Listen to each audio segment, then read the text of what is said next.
coverage you can count on. This is 12 News Now at 11. Your local election headquarters has team coverage on this election night. Thank you so much for joining us. I'm Shannon Heggie. I'm Mike Montecalvo. All eyes are still on the presidential race at this hour, and lots of states are still counting votes. Right now, former President Donald Trump is leading in the popular vote over Vice President Kamala Harris. And here's a live look at Howard University right now in Washington, D.C. The former vice president's alma mater, where she and her supporters are watching the results come in. Meantime, former President Donald Trump is watching the results in West Palm Beach, Florida, where he's expected to give an address once the race is called. Back here at home, Senator Sheldon Whitehouse winning another term, defeating a challenge from Republican Patricia Morgan. Tim White is at the Democratic Watch Party at the Graduate Hotel in Providence. Tim, what's it like there right now? Oh, well, I don't need to tell you, Shannon. You can see it for yourself. This room has cleared out. But look, looking at Rhode Island in a vacuum, tonight was a good night for Democrats. The room was enthusiastic, but I can tell you the attendees were constantly looking at the television monitors at the edge of the room, watching the presidential results with trepidation. But as you said off the top of the newscast, one of the winners here tonight was U.S. Senator Sheldon Whitehouse, winning a fourth six-year term. I caught up with him shortly after his victory speech. Can you believe 18 years has gone by? No, it's pretty stunning. And I wish we'd been able to solve along the way some of the problems that I'm still working on. So there's some frustration in all of that. But at the heart, particularly tonight, it's how wonderfully proud and moved I am that Rhode Islanders have again put their trust in me. All right, based on what you just said, final question.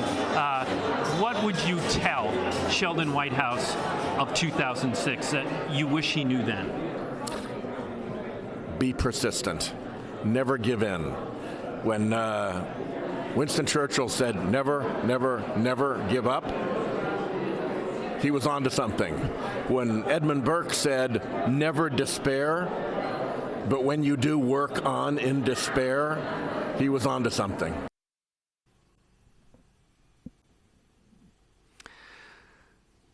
Well, no one waiting around the Capitol Ballroom at the Graduate Hotel to see the results of the presidential race, knowing tonight will likely be a very long night.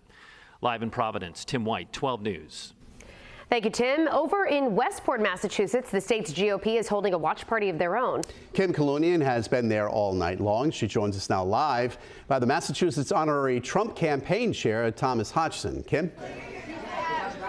Yeah, Mike and Shannon, this party kicked off tonight at 7 o'clock, and the band just stopped playing a few minutes ago. Energy was really high, and although folks have left this ballroom, they are leaving with an air of confidence. As you mentioned, I'm joined now by the Trump campaign's honorary chairman, former Bristol County Sheriff Thomas Hodgson. How are you feeling right now?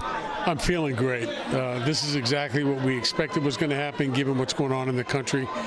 People, I think, have had it with regards to the way things were under the Harris-Biden administration, so it's not surprising.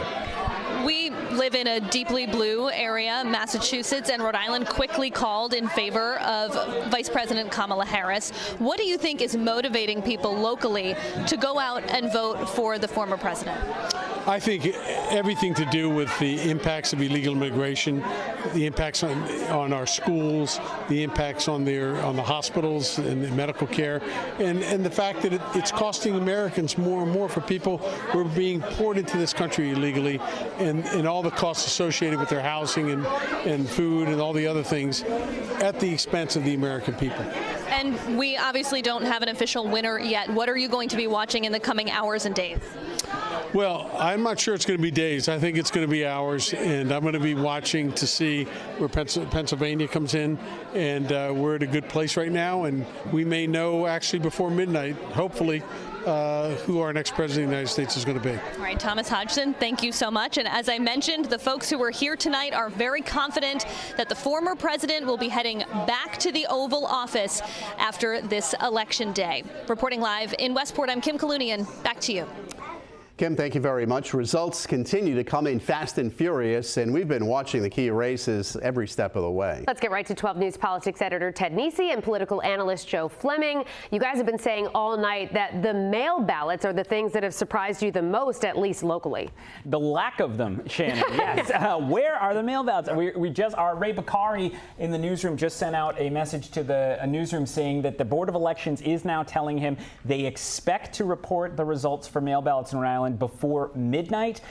That is considerably later than I think Joe and I have experienced over the years, which is why we're surprised. Yeah, in the last 15, 20 years, usually they come in 9:30, 10 o'clock. You know, midnight is kind of late. I don't know if they had a malfunction there or what's happening. So, generally these races are not particularly close, which is why the mail ballots won't swing the winner, though in some of the smaller ones it could. Let's look at a couple winners now. First, in Rhode Island's 1st congressional district, Gabe Amo winning a first full term. You'll remember he won, he served for a year so far when he replaced David Cicilline in that special election. He's winning 61-34 over Alan Waters.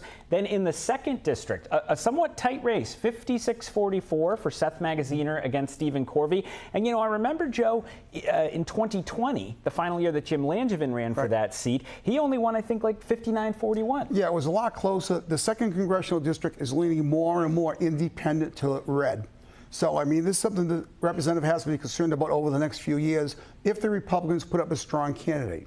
They had a strong candidate 2 years ago, and he was able to defeat him by like 3 percentage points. So the question is now, does the district move more red? And I also want to take a look at the race for mayor of Cumberland. We're going to cover more mayoral races over the course of this broadcast. But Jeffrey Mutter, the Democratic incumbent, winning pretty easily right now while we're still waiting for those mail ballots. He's up 57-43. I'll send it back to you both, Mike and Shannon.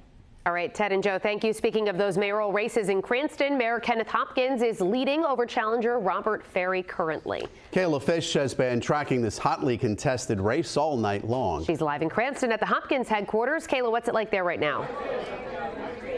Hey, Shannon and Mike. Well, this room was packed just about an hour ago. There are still dozens of people here who are cheering because they are watching 12 News live coverage in this room right now. And perhaps they're sticking around because this race has not yet been called. These supporters have waited hours now for those mail ballots to come in. The current results show that Ken Hopkins is ahead of Robert Ferry. But again, we're waiting on those mail ballots. I just reached out to Democrat Robert Ferry's spokesperson, who tells me they have not yet conceded this race because they are waiting for those mail ballots.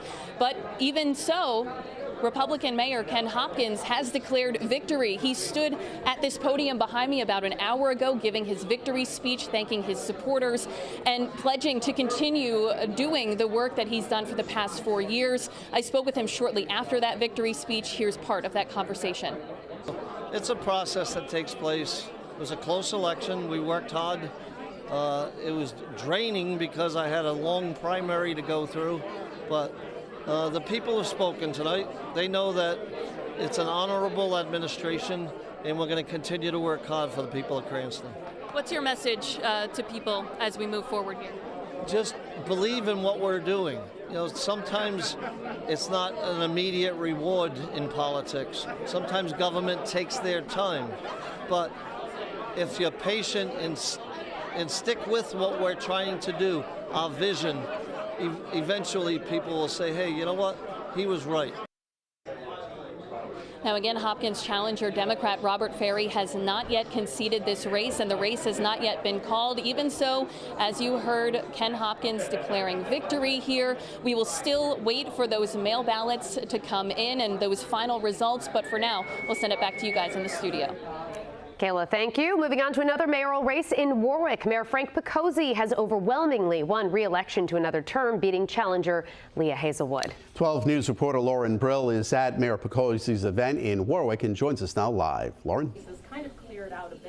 Yeah, well, we're at Picozzi's campaign headquarters here in Warwick, where things are clearing out after a long night. Now, take a look at this video from earlier. Quite a few supporters, friends, family, excited and cheering as some of the final numbers came in. Now, it really was a landslide here. Picozzi had 73% against Democrat Leah Hazelwood and independent Patrick Maloney. Now, Picozzi is the incumbent candidate. I spoke with him earlier. He says it's been a long day, and he's looking looking forward to continuing the work he's been doing for the past 4 years. Property tax as low as we can.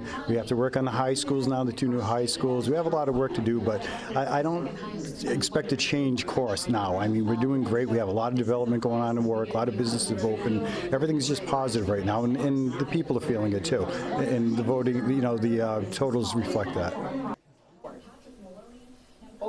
Now, Picozzi says that his opponent Maloney did stop by and congratulate him. However, he has not heard from his Democratic opponent Hazelwood. That's the latest live here in Warwick. I'm Lauren Brill, 12 News. Lauren, thank you. And turning now to the Woonsocket mayoral race, Christopher Beauchamp has been elected to his first full term as mayor after taking over for Lisa Baldelli Hunt, beating City Council President John Ward. We were at Beauchamp's watch party as Ward called him to concede the race. Afterward, he talked to supporters. It's about Woonsocket. We all love Woonsocket, right? And I'm no bigger than anybody else in this room just because I'm the mayor. It doesn't matter, right? We're all going to be a part of the success of Woonsocket. Mayor Beauchamp went on to say that he looks forward to working with the City Council to help move the city forward. Your local election headquarters coverage continues in just a few minutes. And we'll have the latest on the ballot questions in Rhode Island and in Massachusetts. Please stay with us.